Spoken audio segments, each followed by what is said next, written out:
and welcome to Off the Beaten Tracks. Going to try something a tad different today.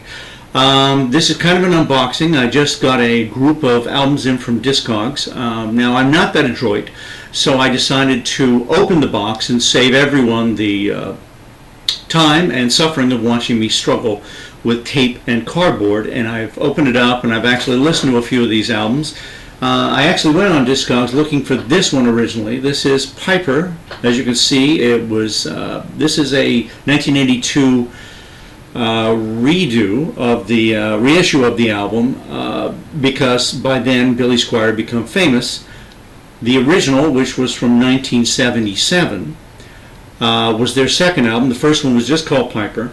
Both albums have some very, very good songs on it, written a lot of them by Billy, and he's the lead singer. These guys were managed by the guy who managed Kiss, and these, while they didn't do an awful lot of touring, they did warm up for Kiss on a few tours, and then of course Billy left them for bigger and better things. Speaking of guys who were in bands, this is Mike Panera, one of his solo albums. He early on he was in Blues Image, which had a big song with Ride Captain Ride. He was also in Iron Butterfly, and after Iron Butterfly, he and Mitch Miller from the Jimi Hendrix Experience and April Lawton, a lead guitarist, joined together to form Ramatam. Now, Ramatam has two albums. He was only on the first one, as Mitch Miller was, but those are also excellent albums. This one is not that good. This one is basically they're songs that sound like they were written in the studio and just are platforms to show off Mike's guitar skills, which are very good. I mean, there's some really nice guitar on this. Just the songs underneath them are not that terrific. On the other hand, which I don't have here, the Ramatam albums, Ramatam, and in Dawn came the something in Dawning of the Red Suns. I can't remember what it was called, but that album is really good.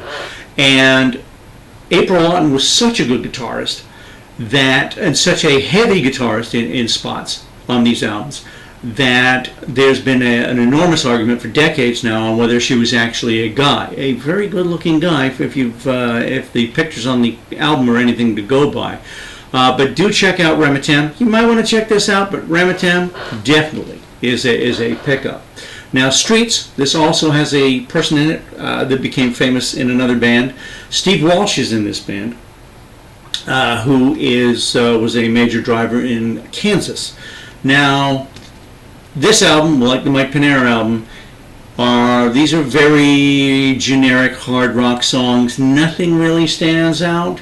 I picked it up because all of these albums were advertised as near mint, mint minus, and I'm willing to take a chance on really any kind of album if I think it's in really good shape. If it's not in really good shape, then I steer clear no matter how much I want it. This one was supposedly be mint minus. Now this, luckily I have another copy of this. I thought, I'll upgrade. But this has a lump of vinyl on one of the tracks that would rip your needle off if you decided to try and play it. So, Discogs is a mixed bag. This dealer was a mixed bag. Some of them were exactly as advertised. This one was not. This one has a divot, so perhaps the extra vinyl on Peggy Lee's album came from this Roy Clark album. I have not listened to this yet. Obviously, I'm going to have to make sure I don't play that track where the pothole is. I have not listened to this one yet. He was huge back in the day, Good Morning Starshine being one of his big songs. I'm hoping this is in good shape. It looked to be fine. A guy who had a short but very lucrative career, and I think he is no longer with us, unfortunately. Moms Mabley, I don't know whether you know Moms or not, but she was there's a cartoon of her right here. She was kind of an old, rotund woman who never stopped smoking. She was a comedian, did do some songs. I'm sure this is a comedy album, though she did a version of Martin thing. I should have looked it up. Martin something and John which would break your heart. But haven't listened to that one yet. Haven't listened to this one yet. I have no idea. Just to go to show you the kind of stuff I will pick up if I see it and it looks in good shape. Now, Tex Ritter was John Ritter's father. He sang the song from High Noon, and I have not listened to this one yet, but you do see this album around, but it is usually trashed. Most country and western albums, I don't know whether country and western fans either don't care or they just like to party, but finding country and western albums in good shape is a tough thing to do. I'm looking forward to this, and I've got my fingers crossed it's as good as it looks. I picked up this Harry Chapin album. I did listen to this. This is in good shape. The songs are up and down. Some of them are good, but there are a couple of long songs on here. His story type things like Taxi and those kind of things he's famous for. But the song is only as good as the story and the lyrics. And the lyrics in this, in some cases, are tortured. There's a song called "The Mayor of Candor Lied." It is long and it is awful. Like this album a lot. Glad this was in really good shape.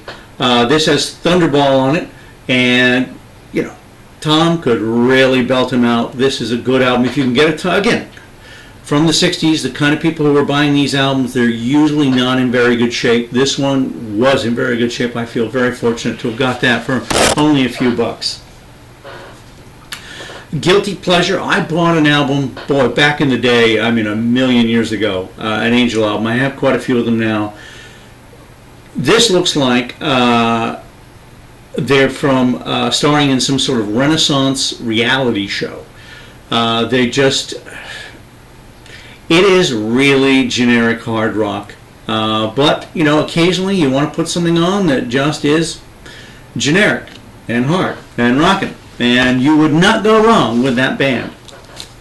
I don't know how many of you are old enough to remember Mr. Michael Parks, but he was in a show called Then Came Bronson, and he put out a number of albums, 3 or 4 albums I think at least.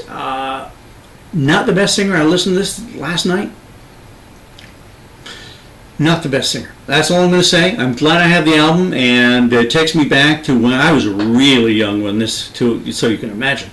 But he was basically, if you're Canadian, he was the littlest hobo on a motorcycle. Went from town to town, ended up solving people's problems and getting back on that bike and heading out, and there would be a lot of songs in the show, and he sang some of them, and some of them are on that album. This, interesting packaging here. Woo! This is Lee Michael, and he was an organ player and had a big hit with Do You Know What I Mean from the album previous to this, Fifth, which I also have. Saw this, thought I'd pick it up. It's an interesting album. It's got 2 short songs, which are pretty good, and then it's got 2 long jams, one on each side. I liked it. You have to be in the right mood. If you're in the right mood for that kind of sight guitar, keyboard, kind of long, and I'm talking like 13, 16-minute jams, then you put this on and you could, get into that space. But this is not a record you'd listen to every day unless you like to listen to long, extended jams every day. Pick this up. This was in very good shape. Doc Severinsen from the Tonight Show band from back in the day when Johnny Carson was the host of the show. This was way more funky than I thought Doc Severinsen would be. If you could ever watch that show, big band, great players, but Doc co-wrote most of these songs apparently. I would not have picked him. I would not listen to one of these on the radio in the day and go, hey, that's Doc Severinsen's sound. Atypical album for him, I think.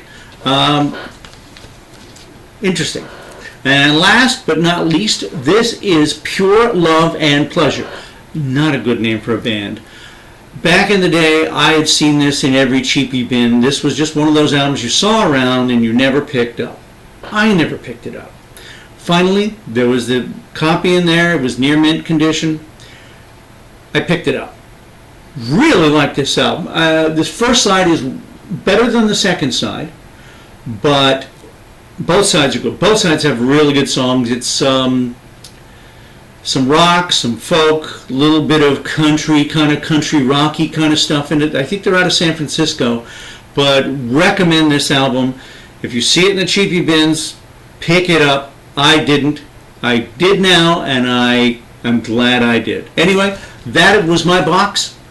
I'm glad I could save you the time of, I could show you the cardboard, maybe next time, something to look forward to. I will talk to you soon.